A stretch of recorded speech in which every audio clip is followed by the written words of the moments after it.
third-party Gmail developers are not reading your emails unless you allowed them to. There's been a lot of noise this week about Gmail and the access that some third parties have to your Gmail inbox. Hidden under misleading headlines, reports have, I think rightfully, highlighted the parallels between Gmail's system and Facebook's prior third-party allowances, which led to Cambridge Analytica-related repercussions. The public perception of these stories is much different, though. Here's a few headlines from Daily Mail, Business Insider and Gizmodo, respectively. Gmail users beware. Third-party developers are reading your private messages. Google says it's not reading your Gmail, except when it does. Google says it doesn't go through your inbox anymore, but it lets other apps do it. Perhaps one of the more egregious headlines was the one that started the whole debacle. Technician's dirty secret: the app developer sifting through your Gmail, which the WSJ published on Monday. The wild misrepresentation here is that everyone's emails are all out, in the wild. The average onlooker would think that Google and all associated third parties are just reading your emails in droves. The cat's out of the bag.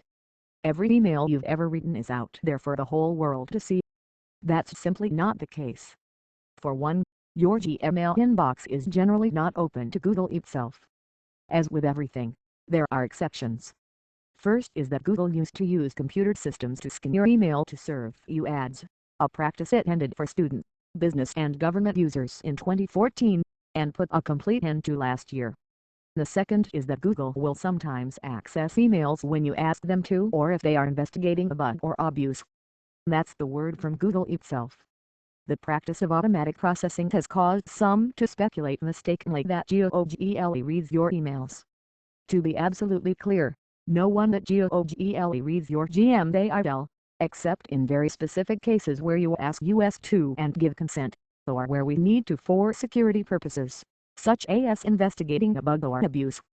Outside of these cases, though, what about the issue at hand? What about third-party developers? Apps specifically built to analyze and read your emails are analyzing and reading your emails, and that shouldn't be surprising.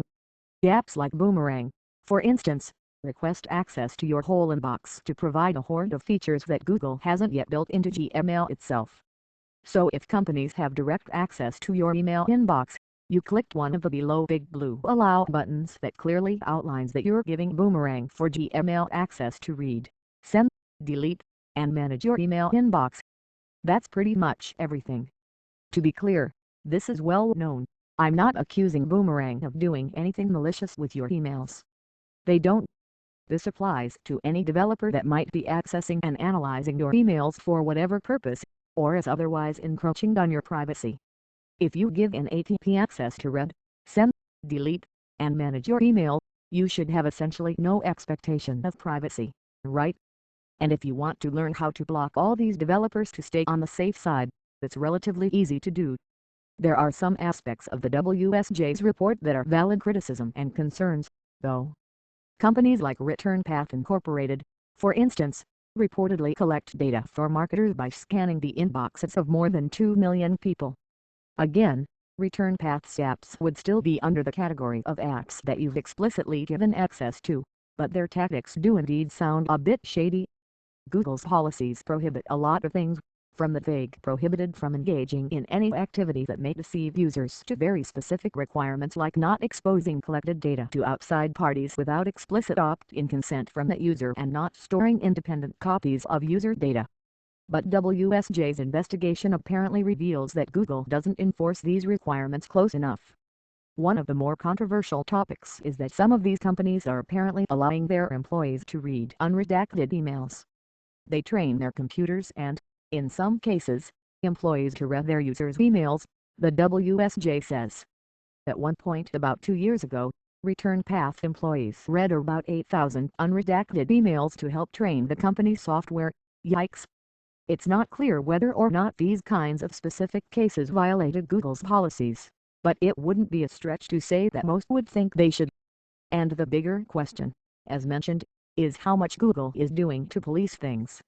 I have not seen any evidence of human review, the co-founder of an email app for real estate agents told WSJ. So based on this report, it sounds like not much. Google did defend itself this week, however, saying that they make sure the developers continue to meet our policies. They didn't specify exactly how they do that, though. In order to pass our review process, non-Google apps must meet two key requirements. Accurately represent themselves. Apps should not misrepresent their identity and must be clear about how they are using your data. Apps cannot pose as one thing and do another, and must have clear and prominent privacy disclosures. Only request relevant data. Apps should ask only for the data they need for their specific function, nothing more, and be clear about how they are using it. We review non-Google applications to make sure they continue to meet our policies, and suspend them when we are aware they do not. Amidst these concerns, another interesting point the WSJ makes is that Google actually brought third-party apps farther to the forefront in its most recent redesign of Gmail, which adds a whole new section on the right side for these kinds of applets. It's assumable that the top-tier apps that Google features as part of its G Suite marketplace on the desktop client are a bit more vetted than others. And finally, there's of course the concern one might have about the collection of any data in general. Should these companies be able to access this data at all? Should they have access to the emails that you sent to a friend when they were the ones that opened the door to these third parties? Are there bigger vulnerabilities for a Cambridge Analytica-like exposure of data that compromises an election? These are all much bigger questions left to be answered, and I can't cover them all here. For now, Google makes it so that you're very much in control of your own data, and the trade-off for end users is that they can tightly integrate useful apps like travel planners and price trackers etc. into their Gmail inbox. Maybe Google needs to improve its vetting process, but for now you have control. You can't trust or not trust any app. As for me, I choose to simply not trust any of them. And honestly, I've never found many Gmail add-ons to be all that useful, so it's a non-issue in my book. To summarize, Google itself generally has no access to your email inbox. The headlines that suggest third-party apps have copies of all the emails in your inbox are misleading. Google has guidelines and says it does its best to continually vet those that use its API. Some may be using its API incorrectly and some are clearly doing worrying things, and WSJ says Google needs to do a better job.